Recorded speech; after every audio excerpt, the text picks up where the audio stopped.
Okay, good evening. Simon Jacobson here. I welcome you to another episode of Wednesday night. Both all of you here in New York City and as well as the global international web audience. So I thought that it's appropriate to begin and mention, this horrific tragedy that took place in Borough Park this morning. If you don't know about it, maybe that's better. But I felt that it's though I don't have anything to say in any real words, it's just stunned everyone. Even though I know that throughout the world there are all kinds of injustices and murders and gory and terrible things that happen that people can do to people. But when it happens closer to home, and especially in a very insulated Orthodox community, and done by an Orthodox person, it, for some whatever reason, subjectively, is much more closer to the heart. And it also quite, the word embarrassing would not be sufficient, but quite very disturbing that it's one thing you have criminals out there, but you have someone that is from the Jewish community should be able to behave in such a manner, whether he's mentally deranged or not, I'm not sure. I don't think they know yet. But regardless, still things like that are, what could I say? I'm a parent of children myself. Any of you that are parents know that it's like the worst possible ending to a story. So all we can say as Jews is that, like one Rebbe once said to someone who suffered a great tragedy, he said, I don't have answers for you, but I can cry with you. So all we really can do is cry with each other and realize that we live in a very, with all our blessings and prosperity and freedom and all the great gifts that we've been blessed with that our parents did not have and grandparents did not have, we're also unfortunately have our own share of problems, and we live in a highly dysfunctional society, and as long as people can behave in such a manner and innocent children can be hurt, it means there's a lot of work to be done. So though that's not a response to this particular tragedy, but as Jews we always think in terms of what can you do about it. So to me, I've always dedicated my life to addressing the roots instead of the symptoms. So though, obviously, like in any situation, you have to deal with short-term solutions and do whatever is necessary to protect young people in camps and schools and so on from the predators out there, whether they're sexual or they're just murderous or whether they're deranged or not deranged. And but that's the short term. But on the longer term, it ultimately comes down to the fundamental belief that Abraham taught all the way back thousands of years ago, that we have the ability to repair this world, and that we can look forward to a world where there will be no more pain and tears, because ultimately the way God planned the world, the way He planted the Garden of Eden, paradise, and He placed Adam and Eve there, the mission and the goal was to fuse spirit and matter. And though I understand it's not, I don't want to become philosophical here, but the fact of the matter is that every type of pain and every loss, every tragedy, every ability that human beings can hurt each other is simply due to, I'll say it's simply, but it's due to fundamental dissonance that each of us has, which is that it's easy for us to wander away from our calling. So anytime, even on a subtle level, it's all rooted in the same problem. Now obviously what strikes home is when it's a great tragedy, and when it's a loss or a death or a murder, or in this case a brutal murder, with all the details, and I'm not going to review, it just drives the point home. But nevertheless, it's all rooted in the fact that if a person can hurt another person, it means that we're lacking a fundamental sense of connection, and just the mere fact that someone can raise their hand against another. So, as I said, even though I'm not going to compare our own so-called insensitivities to each other to such a gory murder, but nevertheless, on a subtle level, what Jews always did was always try to find something within themselves to try to be kinder and gentler and in our own little way to connect. And murdering people can be many ways. Sometimes we murder people. The Talmud says when we speak ill of them, and we murder people when we are insensitive and just self-oriented, or self-interest driven. So again, not to compare, but everything has some type of microcosm, macrocosm. So I felt I wanted to just address that. Jeff, can you ask Velvel if I think this class is dedicated by somebody. I want to just say the dedication. Anyway, well, with that being said, may this class be dedicated to the neshama of this beautiful little child that was unfortunately ripped away prematurely, and we'll never know what his destiny would have been in this world. So let's dedicate this class to him. And the theme I wanted to discuss is actually about extremism, with the religious extremism or radicalism. Ben Goldstein? Ask him, Ben Goldstein. Okay. Because we live in a world, as we see, especially centered in the Middle East, a powerful force that has terrorized and continues to create instability in the entire world. In a few weeks, a few months actually, in around 2 months, we'll be honoring the 10th anniversary of September 11th, which struck September 11th, 2001, 10 years ago, which struck this city and the Pentagon and the United States at the heart, all based on a zealous, passionate radicalism, extremism of people who felt that, and continue to feel that killing innocent people is justified if they're infidels, and ready to kill them and ready to kill themselves in the process. And it couldn't be crazier in a sense, because it's a type of war that we're. You're right, but he doesn't have. If you go online, we can find it, I think. But anyway, so we're quite familiar with the extremism that exists today, and it's not over just because Bin Laden was killed a little while ago. There are, as we know, a breeding ground in the Middle East of a method that has become, unfortunately, accepted. That's how tragic it is, of suicide bombers, killers, kill themselves, kill others. And for us, that's obviously a manifestation of true religious zealotry. I don't, as I've discussed many times, these people are not necessarily criminals that were taken out of some insane asylum or some prison and sent out to bomb others. They're people who grew up in a culture. Some of them may be malcontents, but they grew up in a culture and have heard every Friday in the sermons across the mosques in the Middle East about the Western world, about the Jews, about Israel, the plots and the conspiracies, and that hatred continues to spew and affect a lot of young minds who are impressionable, looking for a cause. So as they grow into adults, many of them embrace this type of holy war, the jihad, as they put it. But this is nothing new to our generation. It's really the story of the last few thousand years of history. We've seen history's witness to the religious extremism that before Islam, Christianity wreaked. Christianity, is the word I want to use, unleashed in the world. We're familiar with the Crusades, with the Inquisitions, with the various persecutions and genocides and racism, obviously often very much focused on the Jews, but basically anyone. They also focused on the Muslims, of forcible conversions and all that came in the name of religion and faith and God and so on.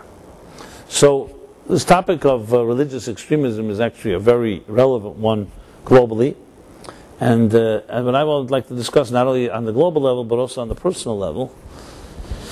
On the personal level, again, not to compare terrorist to terrorist, but on the personal level you find this also as well, even within our own communities and homes and families and so on.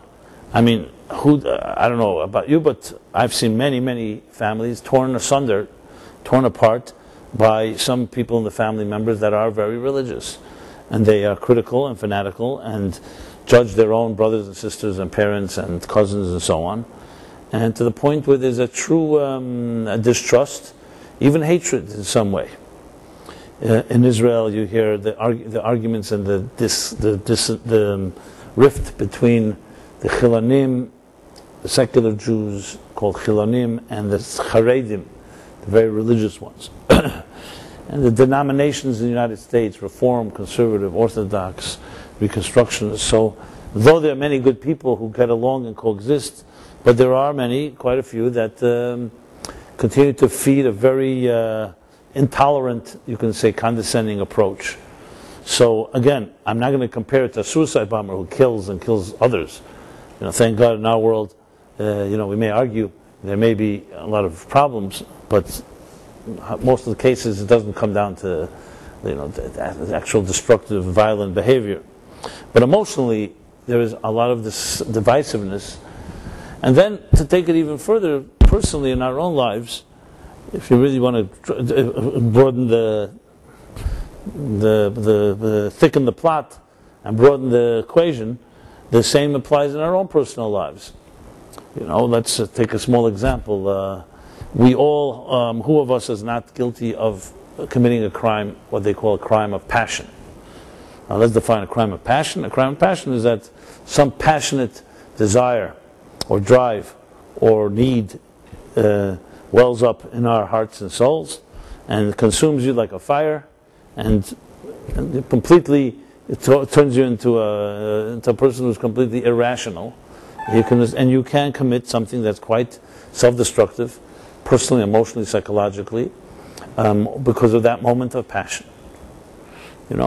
Sexuality is a very powerful force in our lives, a very mysterious force. Every person has a sexual identity, and the sexuality is definitely fraught with all kinds of confusion in our times. The media and the things we're exposed to don't really help. So sexuality is a force that fills a need. People have a need to have their sexual needs met. It's related to passion. It's related to intimacy. It's related to relationships, love, companionship. It's that whole part of life that is a very much part of us, but in many ways, I would say in our generation, quite dysfunctional. Quite dysfunctional, and as such, it is like a raging fire, a passionate fire, a passionate need. At the same time, what do we do with it? So people who've been hurt in context of passion, through crimes of passion, or hurt themselves or others, often what happens when we get hurt, it's like it's a knee-jerk reaction, and it's even been documented among the animal kingdom that an animal gets hurt more than once in a certain experience, it will avoid the situation. So we too, as humans, what happens after a while, when we're hurt in the context of relationships and love and so on, what we usually do is put up our guard and we build up our defense mechanisms and our armor to protect ourselves from being hurt. So earlier on in our lives, when we're more naive, so to speak, and we have our guard down, more vulnerable, and once we're hurt, that's what a human being does. You harden. So some people find it easier to deal with these challenges by simply shutting down some of those passionate fires. And what do you have as an alternative? You end up experiencing something that's more mediocre. I mean, I have many, many examples I can give that I personally counsel people in this direction, but one that comes to mind is a while back, a woman who was hurt very much, first of all, as a child, emotionally in her home, but then she finally thought she found the right guy, the right partner in life, and then he betrayed her as well. I'm not going to go into an analysis who was at fault, maybe it always takes two to tango, etc., etc. But what happened afterwards was, in her mind, she said, I've been so hurt in my life, I think it's easier for me to just live a mediocre life and just give up on some of the big dreams and expectations, passions of trying to find the real love of my life. And that broke my heart even more than the pain that she had, was because of the giving up. Not to minimize the pain, I understood it very well, and it's a natural inclination. When you're hurt, that's what you do. You're burned by a fire. You don't want to enter the fire anymore. And at some point, at some stage, you think maybe I could have the fire without ever being hurt, but it doesn't work that way. Love is a double-edged sword. As soon as you are opening yourself up to that world, that means you will be dependent on someone, and someone will be dependent on you, and there's no way around it. To have that type of, to have your cake and eat it too, which means to have a healthy, loving relationship without any vulnerability is simply impossible. Actually, a healthy intimacy and healthy love is basically a celebration of vulnerability. The ability to be vulnerable with someone, which is something very rare and unique because you're not vulnerable with everyone around you. That's exactly what the heart of love is about. But that comes with the turf. It comes that you are open. You're open to being hurt. And you're also open to hurting others. If we were able to simply just shut down that part of ourselves, you can live in a castle, in a fortress, and never come out, and no one can also ever get in. So is that an alternative? But when people are hurt enough, sometimes they consider, damage control. At least I don't have any damage, is already considered progress. So when you talk about zealotry, extremism, though I spoke about first on the global level, and then on the more communal level, among denominations, among Jews, among others, on a personal level it also comes down to this. What do you do with passion? It's nice to have a life that's very so-called centered, where you don't have any extreme. Maimonides writes, very interesting statement. He has in his Mishnah Torah, his book of laws, he writes, in a section called Hilchas Deis, the laws of behavior, basically, of ethics. So he writes an interesting statement. He says that people have different personalities. Some people are by nature more giving. Some people are more discretional. Some people are just like they err on the side of being too open, and others err on the side of being too closed. You could say extrovert, introvert. And that's not exactly what he writes, but a similar idea. Some of us lean much more on the area of being very, very cautious. Others are much more risk-oriented. Take risks. And this is not necessarily, this could be partially nurture, partially nature. But there are different personalities. It's not about right or wrong. Different styles, different types. Some people like to take chances. Others are very cautious and proceed very... some people are more emotional. Their decisions are made based on instincts and intuition and emotion more. And others are much more reflective and will not allow their emotions to affect them. And it can go on, different personalities. And then you have, of course, I don't mean it necessarily in a political sense, but you have people who are more right-wing oriented and one left-wing oriented. In this context, in the context that we use right and left, we usually use right as conservative and left as liberal. Even though I don't know if that's an accurate way, why he could say the other way around.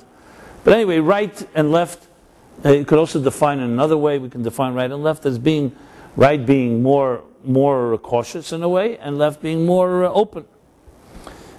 As long as and then he continues and says that however, the best path to choose in life is the center path, the derech habeinoni, as he calls it, the middle path, not too extreme right, not too extreme left, and that's the healthiest path. However, he does qualify by saying that if, for example, a person in their lives have, for whatever reason, veered too much to the right, so just like it is in a physical sense, if you're on a road and you get lost too much to the right, there's no way if you continue going on the middle path, you'll keep going keep wandering further and further. You have to turn the wheel to extreme left to counter the fact that you went too much to the right.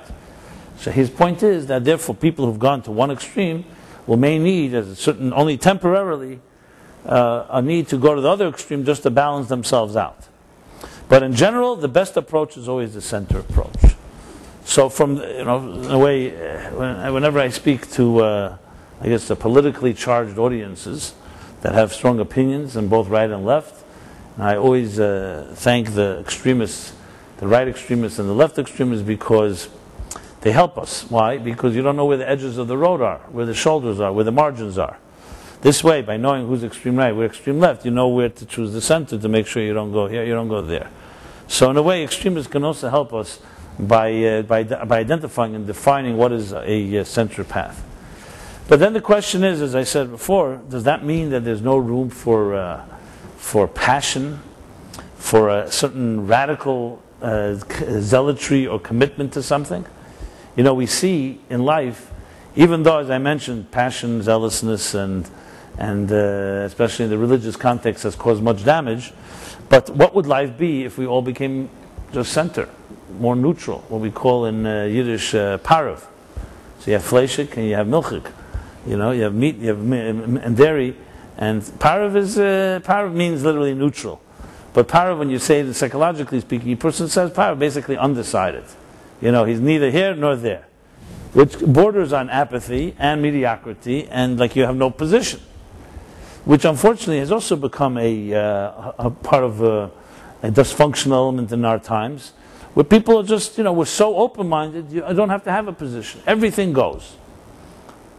Now, to say that's also a position, frankly, but is that really a position, or is it maybe just the easiest way out? You know, we just don't like confrontation. I mean, I know for myself, sometimes when you have to make a difficult phone call, you try to find excuses why you just avoid it. So maybe it's not coming necessarily from a philosophical place that I just want to be, I want to not take sides.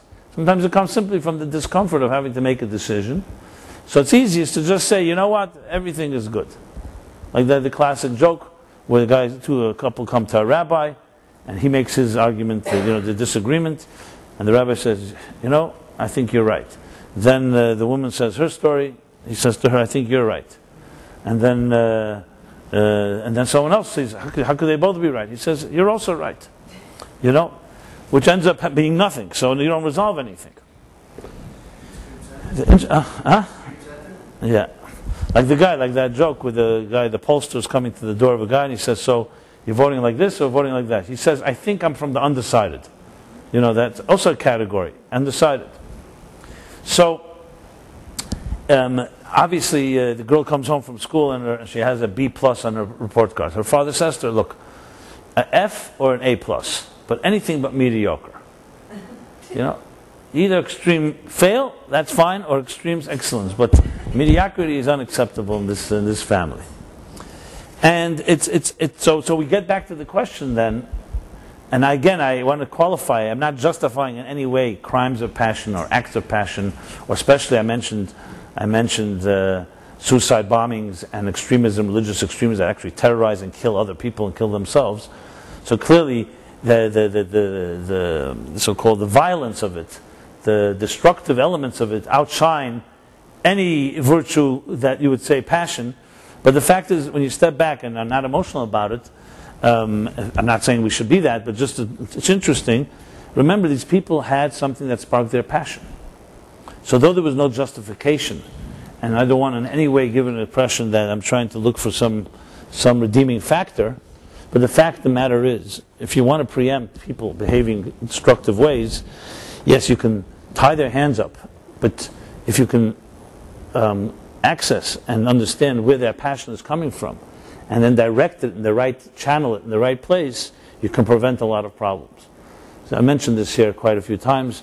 You know, from time to time I speak to teens at risk, rehab, and so on. So I remember once a group, a common theme that I address, it's a group of boys and girls who were already, it's called on the rebound.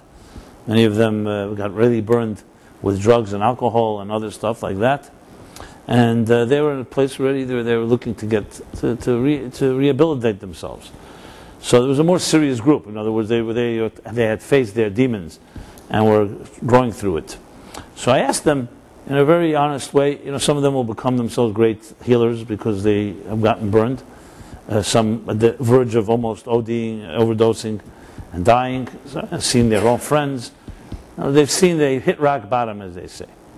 So I asked one particular group that was a pretty sophisticated group. I asked them, they were pretty, I would say, quite introspective and quite self-aware, and they were serious rehab. They were not like relapsing, basically. So I asked them, what do you think? If you go back, when you look at any problem, you always want to go back, retrace the steps to the root, where it all began. Because if you do that, not that it solves the problem, but at least you can perhaps help others and start looking for signs. No one suddenly becomes, and no one wants to become an addict. It's the opposite of human nature. No human being wants to be addicted and dependent on some substance. It's not, human dignity doesn't allow for that. And yet people get addicted. So clearly, it's not that they're looking to get addicted. They're looking for something. And whatever they're looking for ultimately gets them addicted because because the need is there. And then it's out of control. So you begin thinking you can control it, and then it controls you, which is the essence of what addiction is. So I asked them, what do you think is the root? Where did it all begin? I wanted to hear the different opinions. And they had interesting answers. One said, friends, peer pressure. You hang around with people, this one tries this, try a drug, you try a different experiment. And then suddenly, by the time you know it, it's already escalating to out of control. And each one had their own things. Some talked about sexuality, just in general, adolescence, growing up, confusion of becoming an adult, not having role models, having parents who are basically absentee. They all addressed different issues, and which I would say all of them were legitimate. But then I presented to them this hypothesis, this culprit. And immediately they jumped on it, and they all agreed that the root of the root is in this area. What was it? I addressed the topic. I called it boredom. Boredom. To be bored. I said, I submit that boredom is the beginning of most problems. And they said, absolutely the case. You see, because if you're not bored, and your life is filled with something meaningful and rich and exciting, you're just less prone and less vulnerable to any type of destructive behavior. Boredom is also very hard to identify because it's invisible. Vacuums can't be seen. We see forces. We can see a force. You can see an intensity. But when something is not there, very hard to see.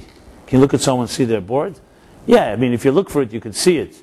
But you don't see its impact because it really doesn't have expression. But does it have no power? It has tremendous power. Think of like a black hole.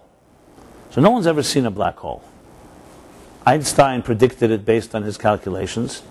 Then he himself regretted and said it's a mistake. And then physicists argued about it back and forth, back and forth. But it's been proven to be. Now, you don't see a black hole. Nobody's visited a black hole exactly. How do you prove it? Through extrapolation. You see what's going on in a certain area.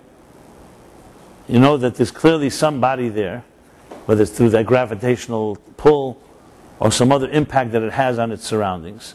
And you don't see anything. You don't even see light.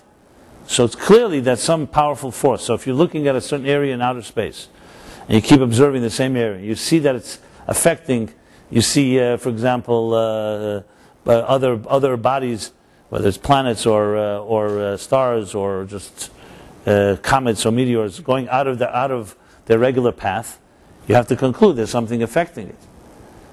And they come to the conclusion, what's affecting it? There must be some powerful force there that's so powerful that you can't see it. Why? Because the gravitational pull of a black hole is so intense that it sucks in and doesn't even allow light to escape. So in our case, like on Earth, we have gravity, but light escapes. Light is lighter than, not as powerful as the gravity. The gravity is not strong enough. You go to outer space, you go to the moon, there's a much lower gravity, but there's also definitely light escapes. Of course, from the sun we have light. But maybe imagine a body that is so intense that it's sucking in, and that's what they call a black hole. It's sucking in all the light. So the fact that you don't see it doesn't mean it's not powerful. On the contrary, you argue that a black hole is far more powerful than the sun, for example. Because the sun is emitting light. It doesn't have that force to be able to control the light to suck it in. And here, in a black hole, the intensity is so powerful that it doesn't allow any light to escape. Just as a small example, psychologically, we also have similar things. When there's a vacuum inside of a person's life, even though it's not visible and you can't really see a vacuum, but its power is very intense because it leaves room for something, you become very hungry. And when you become very hungry, you're going to eat whatever comes your way.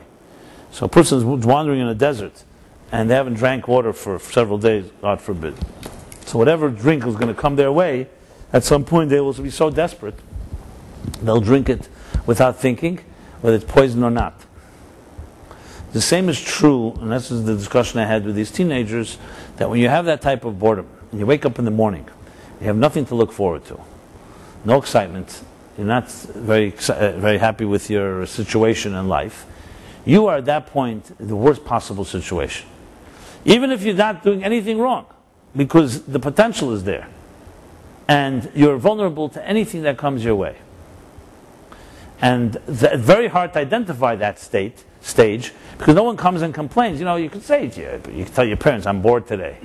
We usually hear the word boredom as, okay, fine, bored, go play a game. Go find friends, go do something to distract yourself.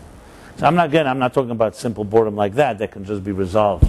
But there's an existential loneliness and an existential emptiness and boredom that has profound impact, especially when we start growing up. And that's when the allure and the power and the seductive power of anything that will give you a high is extremely dangerous, because you need that. You're looking for a high.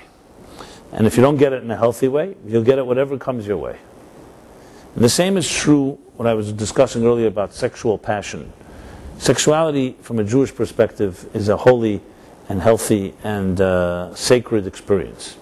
It's not a necessary evil, as opposed to other religions, or some religions that see it as a necessary evil, part of the original sin, part of the bite of the serpent, and therefore, for example, in Christianity, the idea that the Pope and the so-called highest levels of spiritual leaders all are expected to be celibate. In Judaism, by contrast, a great leader cannot be celibate, even if he wants to be. The high priest, Kohen Gadol, the heads of the Sanhedrin, the judges, the teachers, it's obligated that they be married. And if they're not, they can't assume those positions. Just to give you an example. Because sexuality is not an evil. Yes, it's a powerful force, and every powerful force can be used in two directions. But per se, it's actually the closest thing of coming to God, closest thing of doing something that is godlike. But anything that is extremely powerful like that can go, as I said, in both directions. So the challenge, going back to our discussion here, is not to look to ways to lobotomize ourselves and cut out our passions and cut out our needs for being committed to something, even to the point of healthy desperation. But the question is how to channel it and find a healthy outlet for that type of passion. So Judaism abhors zealotry and abhors any form of extremism and fanaticism. You see it throughout the Torah. The Torah always, as I mentioned from Maimonides, middle path, the center path, not extremism. Not extremism, the middle path. And for example, there's the laws of the Nazir. I don't know if you've heard of the Nazir, the Nazirite. This is the laws that we read a few weeks ago. We read in the chapter Nosei, the Nazir. You want to demonstrate the length of your hair? You're a Nazir? Okay. Yes. So in the Torah, we may have to ask you to come in front of the camera. But the Nazirite, the Nazir, is an individual the Torah talks about who takes upon himself a vow not to drink wine, not to cut his hair, to abstain from certain things that are permitted. And the reason that he does so is because to atone for particular sins. The famous Nazir was Samson. The story of Samson and Delilah, the long hair. He was a Nazir. Now, a Nazir assumes upon himself a holiness that is more than what the Torah expects. So the question that's asked is this a good thing or not a good thing? The Torah definitely says there is such a concept. But the mere fact that it only is acceptable because of sins makes it very clear that it's not the normal path. That it's a path that's unique and has to be taken care. As a matter of fact, the Yerushalmi, the Talmud, there's two Talmuds. There's a Babylonian Talmud, there's a Jerusalemite Talmud. The Jerusalemite Talmud has a very sharp line criticizing anyone who takes such a vow. In general, vows. And the nazir is a form of a vow. And it says, dayach, it's enough what God forbade you to do. You don't have to become more religious than God, basically. So it's an interesting statement. You know, the Torah has 613 laws, mitzvahs. 248 positive, 365 negative.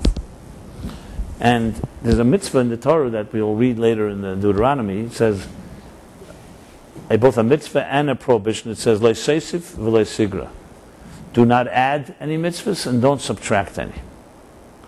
So the question is asked, subtracting, we understand. You know, God commanded certain mitzvahs. No human being can come and say, hey, I'm not comfortable with that and I'm not going to follow that. I'm not talking about, we all have our moments of weakness, but you can't subtract, you can't suddenly say, I don't want to have this I only have 612 laws.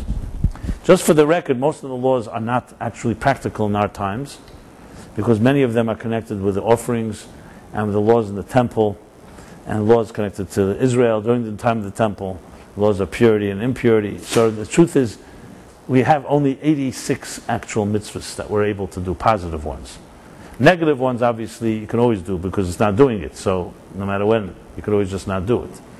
But even those, some of them are not really applicable because we don't have a situation where there's laws that apply because we don't have a temple. But there's 86 positives. The point being is to subtract, everyone can understand, but what's the problem with adding a mitzvah? What's the big thing? So you add a mitzvah. You want to be holier? Great. You know, this is what so-called requirements. You want to go beyond the letter of the law? Why not? The answer is, a few answers, but the primary answer is because once you begin tampering with something and you add to it, it's just like you're subtracting. It means you're a partner now in deciding. So one day you add because it makes sense to you, and tomorrow you subtract because it makes sense to you. These are the rules. So as we say, as you see it also in art or in music, you know, when Mozart presented his composition for the first time, they say to the Archduke of Austria. So he thought he was some connoisseur of music. So he told Mozart, beautiful, beautiful symphony, however, far too many notes. That's what he said. So Mozart answered, yes, Your Majesty, but not one more than necessary. So when it comes to, let's say, musical composition, it's exactly right. Not more than necessary, not less than necessary. Adding more to something that can be just as a problem. You know, as a writer, I can tell you, if someone adds, unless it's necessary, adding is as they say, kol hamesiv gereya. By adding, you subtract. Because adding doesn't always mean that's better. God forbid to use a stronger example from the human body. You know, we have something like 75 trillion cells in our body. Trillion, yes. It's the only thing that's greater than the United States deficit, is the cells in your body. And you have one, God forbid, one additional cell or one additional chromosome, it will wreak havoc inside of a body. Down syndrome is one additional chromosome. You look at a computer program and you add a dot, it's just as bad as subtracting a dot. More is less. So it's not just about not doing less, it's also not being extra. So the concept of a nazir, of someone that assumes upon himself holier than was expected, is not seen necessarily in a positive light. Now there were nazirs in history that were sacred men, and they did, and their situation, they needed it, but it's not something that is just simple. It has to be done with the right discretion, and a person has to, as I mentioned with Maimonides before, a person went to extreme left. The only way is to go to extreme right. So, for example, you'll have situations where certain people, in certain areas, they were very, very negligent, or more than negligent. They were very promiscuous, so to speak. So they took upon themselves a certain vow to so-called counter that by taking upon that they won't behave a certain way for a year or whatever the amount that a nazir takes upon himself. But that's a very unique, that's a very personalized and exception to the rule, not the rule. So Judaism does not advocate any expressions of extremism, and precisely because it knows the powers of the fires of the soul. Someone that doesn't have fire in their soul, as I said, is mediocre, can't do much damage because the person is not driven. The worst people are the people who have drive inside of them. So it says, Kol ha-godel mechavere yitzrei godel mimenu. The Talmud says, the greater the person, the greater the Yetzer Hara. The people to watch out for are people, the greatest damage in history came from great people, not from weak people. Because when someone is a powerful person, and they have powerful charisma, or powerful influence, or powerful oratory skills, whatever it may be, they can go both ways, as I said. It can go both ways, because if it's not used properly and that person begins to self-worship himself or herself and loses sight of a perspective, a person becomes delusional and can mislead millions of people to disaster. This has happened. You know, I remember the first time I heard of it was then, where was it, where was it, in Guyana? And they all drank that poisonous Kool-Aid. That was the story of Jim Jones. Right? When was it? In the 70s, I think. But it's only one exception. I'm sure it's happened before and after. Concept of a cult.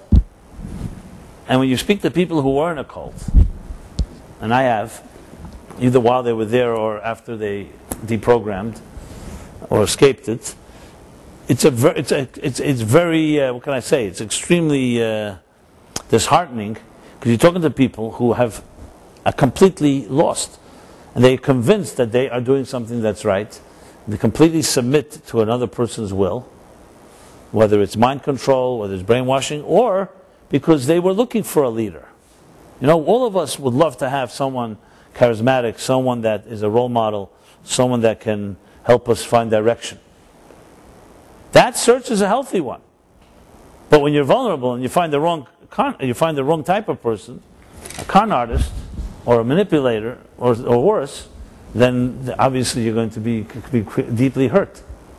So does that mean we shouldn't look for leaders? Obviously not. So that claim, for example, when you read Richard Dawkins, or the other famous atheists of our time, the radical atheists, Christopher Hitchens, Harris, all these guys. So they go to the other extreme. They say because religious extremism and religious fanaticism has caused so much damage, we have to eradicate every semblance of it. To me, it's just as fanatic as the religious fanatics they're criticizing, because they're overreacting. Now, I'm not blaming in a sense a certain person has been hurt, as I said earlier with that woman. You're hurt in love. You just don't want to love anymore because you've been hurt. So I understand where it comes from, but it's not exactly healthy to build a philosophy based on a reaction to a dysfunctional experience. So it's one thing you say, you know, I personally have been hurt and therefore I have a challenge here. But to go write a book and say, you know what, let's not love anymore, let's not open ourselves up, that's as equally problematic, because then you become a victim, the other extreme. You know, some people growing up in very dysfunctional, unhealthy homes, at some point decide to no longer talk to their parents and cut off. Which in some situations, I have to say, is necessary, because you have to get out of the line of fire for your own healing. This is not a rule of thumb. This is case by case, so don't quote me on this. This is just, it's necessary. It all depends, different situations. But then there comes a point in healing and growing where a person has to grow away even from that. Because remember, running toward a burning house and running away from it is coming from the same place. You're still attached. So even when you run away, and to the extent that you go on to talk to somebody, they're still impacting you. They're impacting you by avoiding them. You're not powerful enough to be with them. So though it may be necessary in the healing process, but it's definitely not the final resting place. You want to teach a person true growth, they have to learn to forgive themselves and others. That doesn't mean that the criminals or the one that's hurt a person like that is off the hook. It's their problem. But you don't want to be haunted by them. And haunted can be both ways. There's some people who can't cut off from their dysfunctional families, because that's part of their dysfunctionality. They're attached. And then there are others that cut off completely, and that's also a form of attachment. So my point is that reactions to extreme situations can often be just as extreme as the initial problem. So though it's, in a sense, we can understand it, and at certain stages we need it, like the Nazir, but it should not become a policy. It should not become a philosophy. So Judaism always maintained a necessity of that type of balance. You look at a man like Abraham, maybe the first of them all, a pioneer, passionate. He was a zealot, as we shall soon discuss. But you see how he tempered it, because he knew the great care that needs to be taken when you have strong passions. So I said, if you don't have a cause, you have nothing to fight for, in a way, you're less potential destruction. But when you do have a God in your life, and you're committed, and you are absolutely passionate about it, then on one hand that's beautiful, but on the other hand it can also lead to a lot of challenges, because then you may judge others that are not there. You yourself may become intolerant. So the classic story that I've shared here in the past, the Talmud says, Rab Shimon Bar Yochai, you've heard of him? Rashbi. He's the hero of the day Lag BaOmer. The days between Passover and Shavuos is a day when his passing. If you've ever been to Israel that time of the year, there are big pilgrimages. Hundreds of thousands of people go visit his gravesite in Miron, in the north of Israel. And anyway, he is besides being a great Talmudic sage, a Tana, he's also basically the father of Jewish mysticism, the author of the Zohar. So though he didn't write it, his student Rab Abba wrote it, but he is the author of basically the classic Jewish text, the book of splendor called the Zohar, the Holy Zohar. In his lifetime, he had to face the Romans, who were not exactly very, what shall we say, cooperative. So they decreed that Jews should not allowed to study Torah. He defied that. So they made a warrant for his arrest. Those days a warrant was not what we have today. That simply meant they went to go try to kill him. And a bounty on his head. So he ran off to escape with his son. They escaped and they hid in a cave. The Talmud tells the story. They hid in a cave 12 years. 12 years. The whole Talmud describes exactly how they survived and everything that, obviously, two great sages of that nature, so isolated from civilization, and were studying, and they became extremely, extremely refined during those 12 years. That's what the Talmud says. Extremely sensitive and spiritual and beyond imagination. 12 years pass, and news comes that the Roman emperor died, or whatever, the decree ended, so they can come back home. So the first time they enter into civilization, they haven't seen the world in a long time. It says Rab Shimon Bar Yochai was so intense that whatever he looked at began to burn. That's what it says. Whether he interpreted it physically or spiritually, but bottom line, his intolerance of seeing pettiness, mundane life, the things that people were involved in, the stupid little fights. And the place he was simply so powerful, just everything began to burn. Which you can think is a great virtue. It's a great virtue because, look how high, look at a type of soulful level he reached. Well, God tells him, the Talmud continues, you're not ready. Go back one more year to the cave, this time willingly, because the Romans, the decree was not there. And you need to mature, 13th year, Bar Mitzvah year, you need one more year to mature to a point, spiritually mature to a point, that wherever you go, instead of making it burn, you repair it. And that's what happened. He would return for a year, and now when he came out, he reached a higher level. That wherever he went, even though he saw the same pettiness and the same stupidities and the same infighting and all the politics, but instead of it all burning, he looked for ways to fix it, to repair it. So you would think the 12th level, the 12 years was a higher level than the 13th. It wasn't. Because you see, in Judaism, the approach is not, even though the world can be a very cruel place, and a place that one would think is defying God, God does not want to destroy the world he created. He wants the world to be as is. And our job is tikkun olam, is repairing the world. It's actually easier to destroy than to repair. You just burn down the whole damn thing and that's it, and start anew. Repair is more complicated, because repair means you have to, what do you overlook, and what do you fight, and what do you fix, and what don't you fix. So, but the mission is to repair, not to burn. And this is central Jewish thinking. And that's why you find zealotry was always abhorred, was always absolutely, unequivocally rejected in Jewish life, in Jewish thought. They talk about the time, for example, of the temple, the second temple. So the secular world calls them zealots, the Talmud calls them actually empty souls. That in Jerusalem there was infighting. When the Romans began to circle Jerusalem, so within Jerusalem, within the walls, the Jews themselves did not get along. There were Jews who were aggressive zealots and wanted to go to war with the Romans. So the Talmud tells a story how they had a confrontation. So the rabbi said to them, let us try to make peace with them. They said no. And they did everything possible to stop that. Listen how extreme it went. So then they said, let's go to war with them. And the rabbi said, we will not succeed. What did these few individuals do? The Talmud says there was enough stock. They had food stocked up. Remember, the encircling of Jerusalem obviously didn't allow supplies in and out. But they had enough stocked up in Jerusalem to survive for over 21 years. 21 years.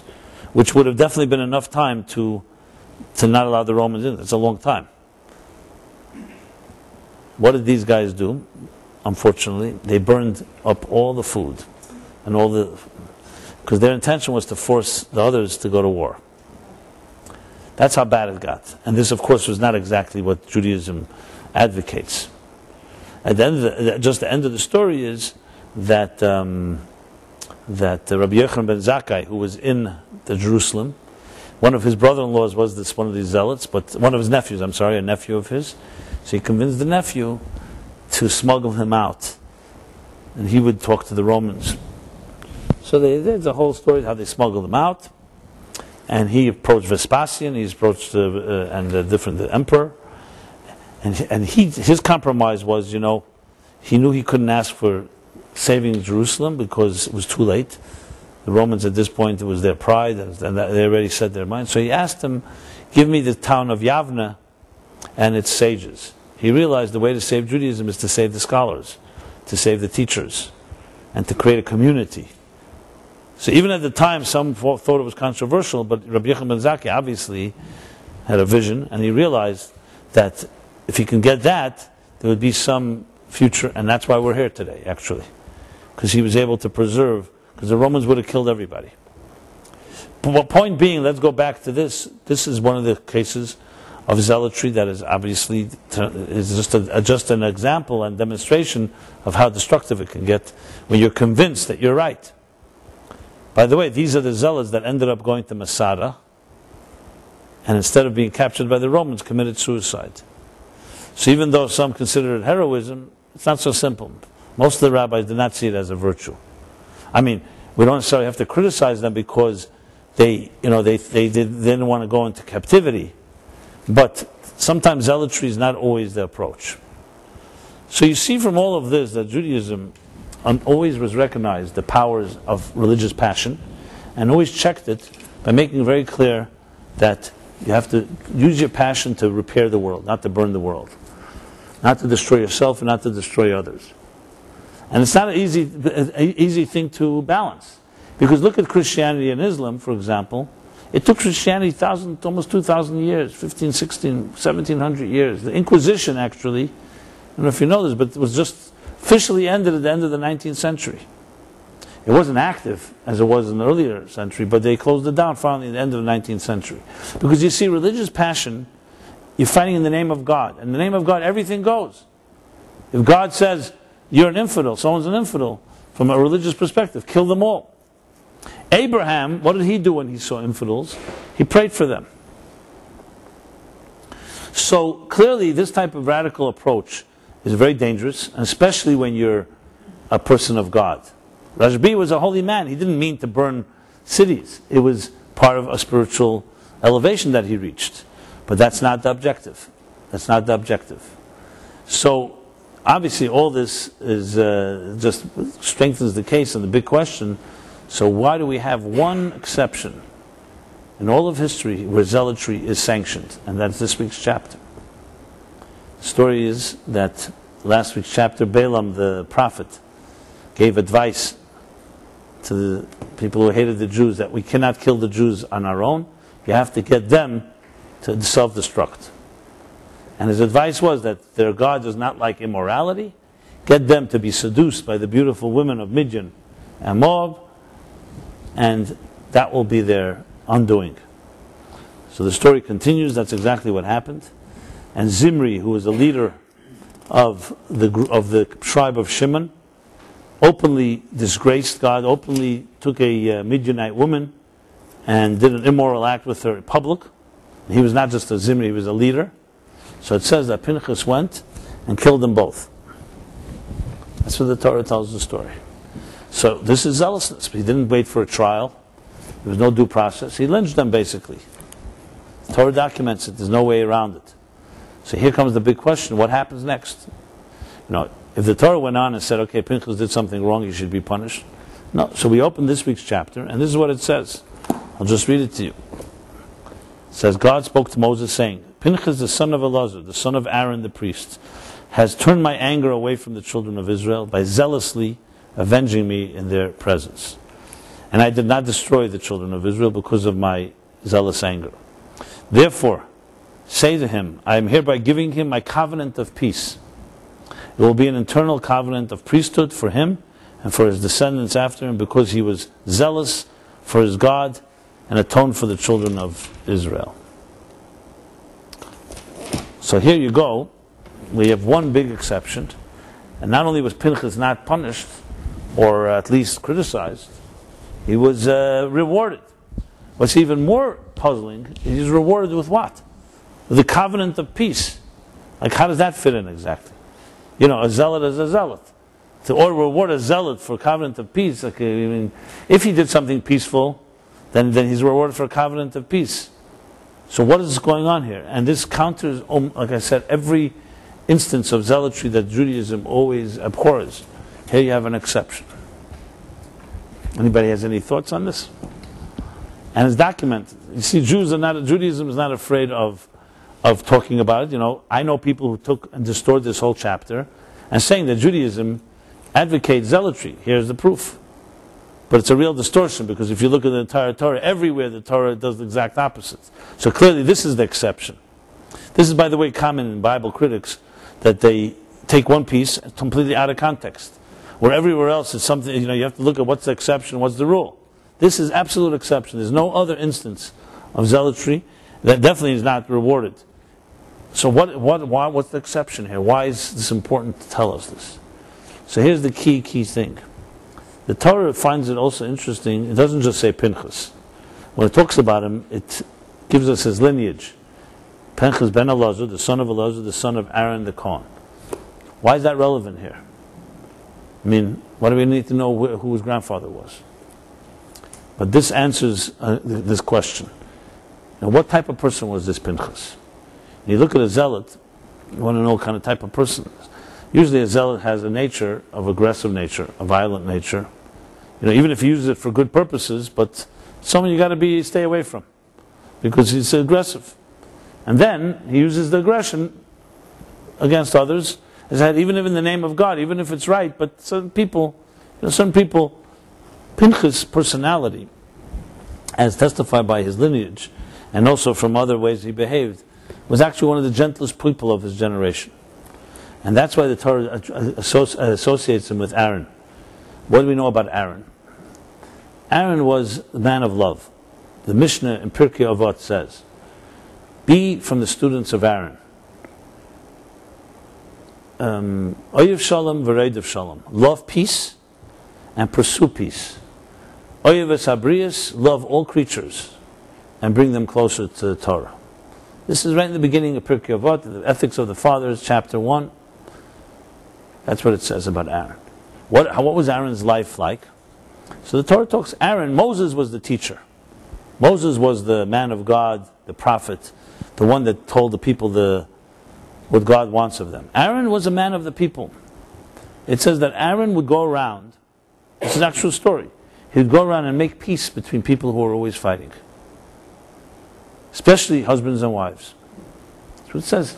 And that's interesting. Here's an interesting fact. Moses, who was more beloved, who was greater than Moses? And yet, the Torah tells us that when Moses passed away, it says all the children, all the sons of Israel grieved him. When Aaron passed away, it says all the people of Israel grieved him. So Rashi, the commentaries ask, why does here say all the sons of Israel, here all the people of Israel? Well, the daughters didn't grieve him. The answer is they did, but the emphasis is by Aaron, because Aaron made peace between everyone, between the sons and the daughters.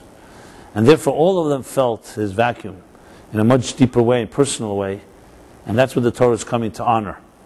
This doesn't mean that they did not grieve over Moses, but there was a certain personal grief, the loss of Aaron, because he was the one that would actually reconcile between people. Now what would he do? The Medrash says, one of his tricks of his trade to make peace between people, he would go to each of them, and he would say, you know, that guy, and his guy would start cursing and saying, that guy is a lowlife. He says, you know, that lowlife, that you call lowlife, told me once something, a great compliment about you. And it wasn't always true, by the way, that this compliment. As a matter of fact, there's a whole discussion. How can you lie in order to preserve peace? Can you change the facts? Can you distort a bit? So obviously it depends who's doing it. A liar is not allowed to lie. A person who doesn't know how to lie is obviously able to do so, because his intentions are pure. But again, this is to be dealt with case by case. So Pinchas was a grandson of this man, and Pinchas was known. That's why it shocked everyone that Pinchas even came up to the table here. He was not an aggression. As a matter of fact, Zimri was as I mentioned, the leader of the tribe of Shimon. Shimon was the aggressive tribe. You know, Shimon and Levi were the two brothers who massacred the whole Shechem when they raped their sister. And as a matter of fact, later Jacob says to them in his blessings that you two are too aggressive, and he made sure that they would be separate. That's why Joseph separates Shimon and he arrests him, because he knew that Shimon and Levi were very, very aggressive and very passionate. So Pinchas comes out of nowhere, this gentleman that everyone knew was gentle, and does this act. Clearly you're not talking about a zealot, you're talking about a person that is the most humble person and wasn't coming from an aggressive place. So the Torah is not coming to sanction zealotry. It's coming to say that sometimes when you're silent in face of a crime, that's not necessarily the approach either. So once, because as I mentioned earlier, if you look at throughout the Torah and everywhere zealotry, extremism, and radicalism is rejected, then you have to ask yourself the question that maybe the Torah just feels that we shouldn't be passionate about anything, because passion is dangerous. So once in history, the Torah says, no, passion is extremely healthy, and you have to know how to use it. And once we will show you where a passionate man used it the right way. So this is by no means a lesson to all of us to just go around and start sparing anyone that we think. Like I said, Rashbi, when he started burning the world around him, that was not considered healthy. But it also teaches us that passion has a very powerful and healthy force in our lives. And there is a thing called holy zealousness. Now I know this is a sensitive subject, because someone will say then that you play devil's advocate. So who says these Muslims who blew up the World Trade Center weren't holy zealots? Yeah, because holy zealots don't murder, don't kill, and they don't kill innocent people. Pinchas didn't go on a rampage and suddenly blew up the whole Shimon tribe. He was focused exactly on the right people, and so on. And the Torah actually says that this is not a halacha that anyone should ever copy. So the Torah is not afraid to go into a sensitive area like this and say, yes, we've seen how zealots can be destructive. We see how zealots have caused a lot of damage, but that does not mean, as I said throughout this class tonight, that we should cut off that type of passionate attitude to life. Just because history is witness to so much damage done by faith, that doesn't mean faith is a bad thing. And there are people who take their passion and channel it into a very healthy approach. That's why I mentioned, going back on a personal level, someone will say, because sexuality can become something out of control and hurt me and hurt everyone else, I'll just try to no longer be sexual. That's not a Torah approach. If you may need for healing certain type of abstinence, it's one thing. The ultimate Torah approach is we're not afraid of the forces of this world. The key thing is to channel it. So going back to the example that I mentioned before with the teenagers, and that was one of the questions they asked me. They said, okay, so we were bored, and we filled the boredom with some type of drug or alcohol or something that filled it. What would you have suggested? So I said, I would have suggested finding preempting it all, if you all had projects, if you all had things that you were passionate about, that you were excited when you woke up in the morning, use your talents, your skills, you would be much less prone and much less vulnerable to predatory forces. Now there are people who would say, you know what? Let's just lobotomize psychologically. Let's just cut off, or let's, through fear, instill fear into people to the point where they will just never sin. They will never allow their passions to be released. But that's not healthy. That suppressing is not necessarily the ultimate objective. Yes, suppressing could be a part of a formula. Ultimate formula is channeling. So it wasn't about Rashbi. God could have said to Rashbi after 12 years, you know what? You don't belong in this world. Why don't you go move into a yeshiva, into a kollel, into Jerusalem, into a cave, and just stay away from the world? No. He wanted him to come back to the same inferior world and repair it. In other words, it's not escapism that is the solution. And it's not insulation. It's about engaging the world with all the challenges and not being afraid to channel even the greatest passions that have proven to be destructive.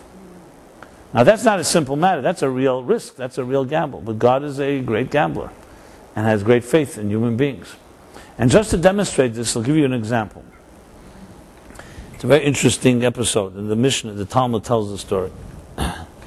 A Roman philosopher asked Rabbi Akiva, if God doesn't want sun worshippers and moon worshippers, he should destroy the sun and the moon. So they won't have anything to worship. You know, obviously he meant and to keep the world alive. Or maybe not. Because Rabbi Akiva's answer is fascinating. He says to him, V'chim mipnei hashetim ya'abed Hashem eselamei. Because of the fools, God's going to destroy his world. Meaning, because a few fools are worshipping the sun and the moon, God's going to destroy his sun and the moon. Okay, that's the answer.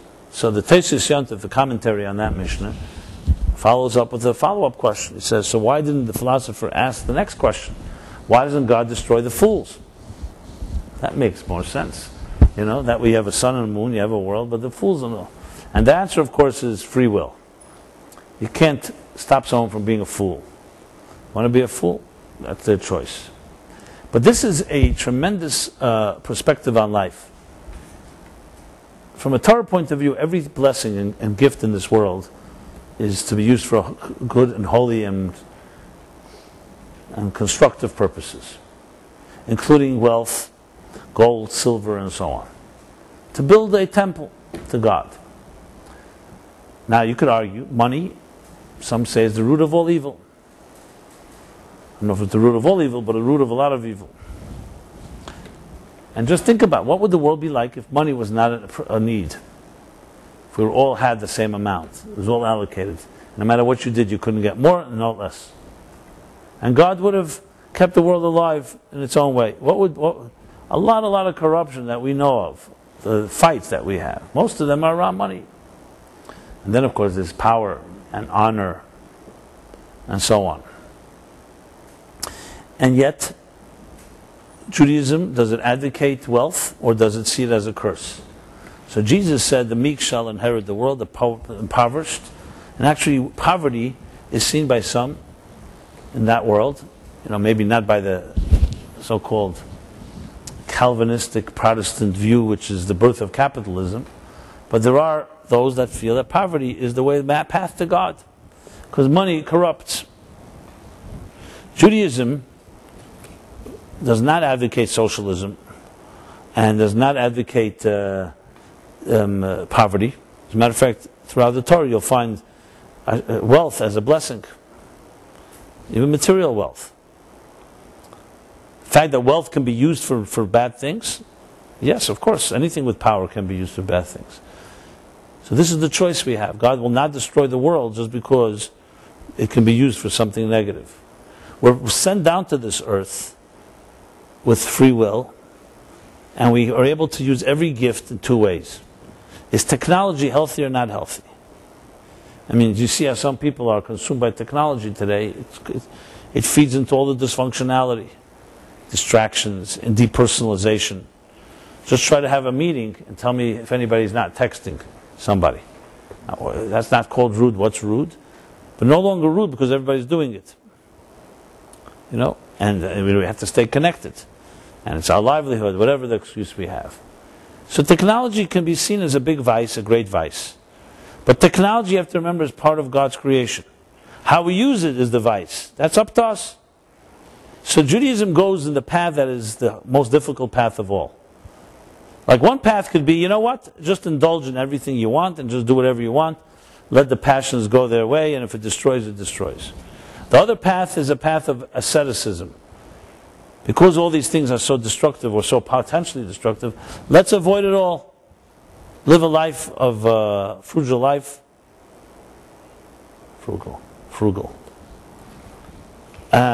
Frugality, right.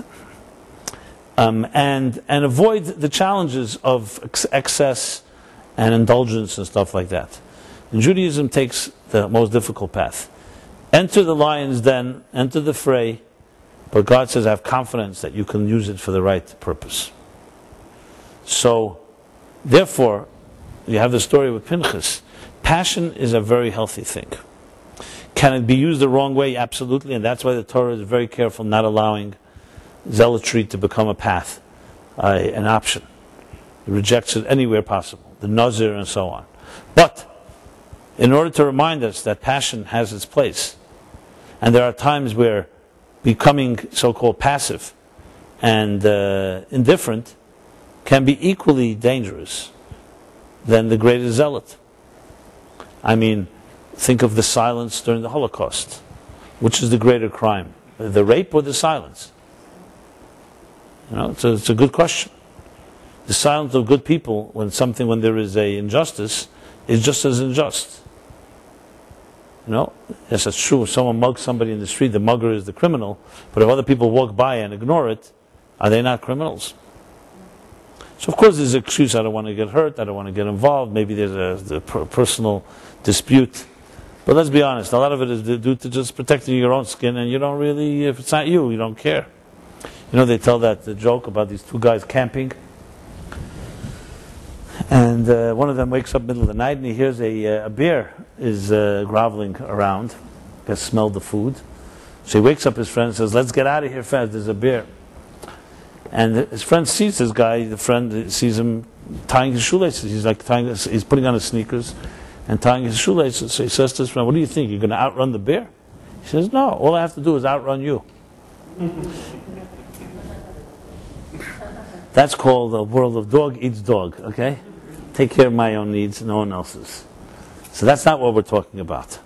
So we have a situation. Pinchas saw, everybody froze, no one knew what to do. Zimri, a great leader, stood up and desecrated God in front of everyone. He defied Moses, defied others. It actually says that Moses forgot what to do, which is itself a discussion. Why did he forget?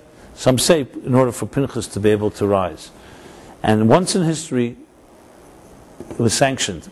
A gentleman and a gentleman, a man of peace, a man who was a grandson of Aaron, a lover of peace, who no one would have ever imagined is a violent person. And never again do you see Pinchas ever behave this way. So it's not like he's going around looking for ways to be aggressive. A man like that, because he was humble and dedicated, he knew in his heart what he has to do, which was to protect God's honor. He didn't even ask questions. And the Torah is not afraid to tell the story, even though some of us may say, hey, you know what, I can learn from Pinchas. Because the Torah is wise to understand that if you want to really know the Torah's position, you have to look at context. You can't just talk about Pinchas, you have to talk about all the other places where zealotry is not exactly sanctioned. And that's why he ultimately gets the covenant of peace. Because his act was an act of peace, actually. Because it was not coming from he didn't have any aggressive bone in his body, he didn't have anger, it wasn't coming from some type of religious condescension, against infidels. He wasn't railing against them. He saw an injustice, very similar to what you have in an earlier story with Moses, when he saw the Egyptian kill the Jew. He didn't go ahead and start reporting it to authorities. These were Nazis. The Nazi kills a Jew, he goes ahead and kills the Nazi, and that's it. Now you could say, well, do we have a right to do that? It depends what the circumstances are. If you're in a situation where you know in your heart that you're doing it for the right reason, and it's coming from a place of humility, Can we all make that decision on our own? We probably can't, because we're not grandchildren of Aaron. So if you ever have such an inclination, and you happen to be a very gentle person, you should probably check with someone before you go ahead and attack anyone else. You know? But the concept is there, the concept of passion. So what we got out of all of this is, bottom line, it's not about the killing, it's about the passion. The passion for something that is good should not be extinguished just because passion has been used the wrong way. That's what it comes down to. So, like I told those teenagers, I would say to everyone, the most addictive personalities, the people who make the biggest mistakes, and sometimes do things that are very destructive, and are sometimes the greatest souls on earth. And they were just misguided. Don't get me wrong, I'm not justifying it, I'm not saying they don't deserve their due, and people have to be accountable for their behavior. But if you want to think about it, you look at your own children, you see those that have the most energy are the ones that are the most dangerous. And the only way to really ultimately avoid danger is not to try to cut down or cut off that person's passion. It's to try to teach them how to channel it. You know, I could speak for myself as an example. I had a friend in my class when I was, we were in elementary school, 6, 7, 8, we went 9, 10, you know. He grew up in a very, very religious home, as I did also, traditional home. I mean, but they were very different homes. His home was totally dogmatic, and mine was totally non-dogmatic. What it meant practically, very specifically, was we both liked to read. I loved to read, and he loved to read. And his parents would not let him read. Every book was scrutinized, and finally screened, and all that. My parents had no issues at all. I read anything I wanted to read. I'm sure I read some things that were not the best things to read, but I read them. And if they had, now yeah, well, you could stop a 7-year-old, but you can't stop a 15-year-old from reading. And it screwed up his whole life, to be very honest, till this day. What happened? They didn't replace it. They basically, it's like think of a person who has a musical talent. And God forbid somebody says, I'm going to tie your hands up and not let you play music. Whatever, I mean, I know that's a cruel, why would anyone do that? But it's equivalent. If a curious mind wants to read, and there's some need, that type of the need for information, yes, you may read the wrong thing. You may be influenced by the wrong thing. But what are you doing to the person? You're not destroying their will and their desire. You're just not letting them actualize it. What do you think happens? A vacuum starts building and building. Resentment starts building and building. At some point, is going to express itself. And this guy, till this day, has not got his life together. I'm not saying it's only because of the reading part.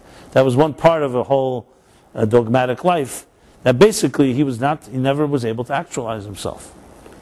And he is still searching. He became extremely addicted to all kinds of stuff. You know, I can't even talk to him anymore. What I mean, not because I can't talk to him, because he's like almost like a zombie. And I see with my own eyes the damage done because of some religious passion that was completely misplaced. You know.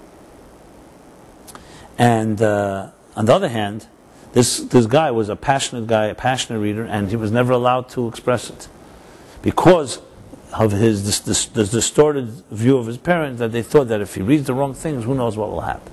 And the same can be said about people who have the artist inside of them, or other talents or other skills.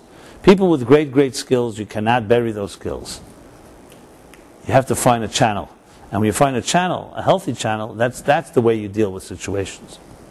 So what you learn from all of this is, God forbid that we shouldn't be passionate people. We should be zealots. But a zealot for what? Not killing people. A zealot for what is holy and sacred and what is pure and godly. A zealot for humility, for love. Of course you want to meet someone in your life that is zealous about being together with you in a loving relationship. You don't want a mediocre or passive person. I mean, I know this word zealous sounds strong because it's been taken hostage, unfortunately, by religious radicals. You know, like the word fan is short for the word fanatic. Really, fan comes from fanatic. But you never hear anyone say religious fans and sports fanatics. You know why? Because sports is usually sports fans usually don't resort to violence. Actually, I can't say always. It's been heard of violence too between Boston fans and New York fans and so on, and throwing stuff in the fields. But I mean to say, it's not as jaded as religious fanaticism. You know, sports, ultimately, you're rooting for a team. Religious fanaticism can become majorly destructive.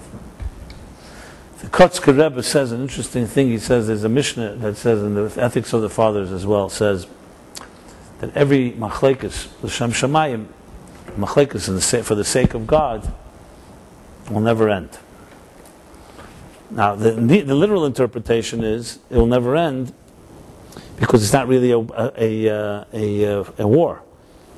It gives the example of the arguments between Shammai and Hillel, these two great scholars. So that disagreement they have, because it's coming from a holy place, that will always remain. Whereas a real battle, let's say Korach and Moses, because it came from an unholy place, it will ultimately end. But the Kotzker Rebbe was known for his sharp wit. So he interprets and says, whenever there's a war, a religious war, where everyone's saying it's in the name of God, it'll never end. Because each one claims a monopoly on God, and they will never stop fighting. Because once you bring God into the picture, it becomes, I'm not fighting for me, I'm fighting for God. There was a rabbi I know in Israel, he said the Din Torah, Din Torah is like a rabbinical court of law, the worst Din Torah he ever had, unresolvable, was there was a guy who was bringing matzahs for Passover to the soldiers in Israel. So he bought a lot of thousands of pounds of matzahs from the matzah bakery. You know, the matzahs on Passover. So, and he never paid his bill. Okay. So the guy, the matzah bakery owner, came and took him to a rabbinic court of law. You know, you owe thousands and tens of thousands of dollars. His defense was, I didn't eat the matzahs myself. I bought the matzahs. The matzahs were for soldiers. I did the work of God. You know, go to God for the money. And the matzah bakery guy wisely answered. He says, what do you think? It's my matzahs? I baked the matzahs for God. And God wants the money. So here you had two gods. You know, each one was representing God. This one was saying God needed the matzahs for the soldiers, and this one said God needs the matzahs, wants money for the matzahs. So I asked the rabbi, he should have just said, throw them both out and say, let God work it out, with each other. But bottom line, he had the matzahs and he paid for them. So the point is, God in the equation always makes things complicated, which is why it is so critical to have that sense of humility and gentleness, and Aaron's approach of loving peace, pursuing peace. So, to conclude in our own context is this. Each of us have reservoirs of unbelievable amount of energy and passion. And without even knowing your life story, it's inevitable, but in our world, I'm sure that passion somewhere was misdirected. Because we live in a world where there are many, many distractions, many forces that seduce us, and we all make our mistakes. As I said earlier, crimes of passion, some worse than others. I'm not saying this in a judgmental way, it's part of life. But the passion itself is a divine power. And the question is, will you use your passion in this world, in your life, to create a revolution for good? Many people's passion today is directed toward making money. That's a big one. It's seen almost as a little better there than other destructive places. That's a big thing. Money making a mark, power, contacts, equity, building equity. But passion in areas that are called more spiritual or more sublime, and even in the area of relationships. And I don't mean per se sexual passion. I mean passion that builds a family and a home. That you're passionate about building a loving relationship with your partner and building a home and a family that is a model for what God would want a human being to be on this earth. That's not something that we're really trained to do. So many people going through religious schools and institutions are taught, here's what you're supposed to do. These are the laws, do this, don't do that. But to be passionately committed to it, I mean a healthy passion, not just a passion that judges everybody else that's not like you. That I see all the time. You have these religious people who, their passion is basically throwing stones at anyone that's not like themselves. But a passion that connects your soul to your life mission in that way is something that unfortunately we're not taught to do. But it's never too late, and we always can begin. So if anything, I would like to wish all of us, maybe some of these words that I've shared this evening can be a catalyst to help give you the courage that you should dare to use your passion for something in a very powerful way, positive thing. And everyone here has something, everyone has strengths, has areas that your power that is unique to you, that no one else can accomplish but you. So in this week's chapter, taken from Pinchas, the lesson, obviously we're not talking about, in his case, it was necessary what was necessary. In our case, it's about taking our passions and not compromising them, and not aborting them or taming them, but on the contrary, channeling them. What do you think? Laser energy. The power of laser energy is simply focused light. Regular light, refractive light scatters, and therefore it can illuminate a room, but laser energy takes all those rays and focuses. And what does it do? It can pierce anything.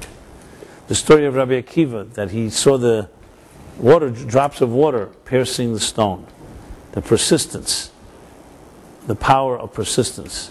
So we have such power within each of us. And I think if we join together and we lean on each other a bit and encourage each other, it gets easier to commit to something of that nature.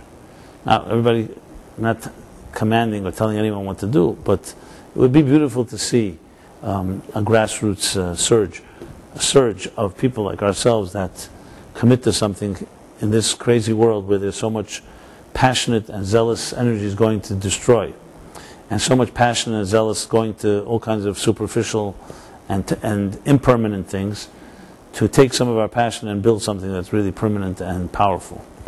And I know I'm speaking in general terms, but because every one of us is different, it's hard to be specific. Everybody's got to figure out a particular way to do it. But know that you have a partner in me, that I'm absolutely committed to doing something radical, but I mean in a good way, radical. So maybe we can join together and do it together. So everybody be blessed. God bless you all to be able to have, as I said, the courage to mobilize yourself, and as I said, see me as an ally. Okay, I want to say this class is dedicated by Ben Goldstein. I believe it's in honor of. I'll have to add that later. I'm not sure it's in honor of, but never get. And I also want to say tomorrow night Philip will be giving his class 7 p.m. If you call our office or speak to Velvel out there for more details. And if you haven't left your email address, please do so, because that's the way we stay in touch in case there are any changes to schedules or even letting you know what the topic is. So, and I send out also a weekly email, which I'll be happy to send to everyone here. If you just leave me your email address, you could always unsubscribe in case you don't like it. I know that's like a necessity today in the email world, but I'm sure you will like it, so I'm not concerned about that. And everyone keep cool and passionate. That's good, cool and passionate. Good night, everyone. Thank you.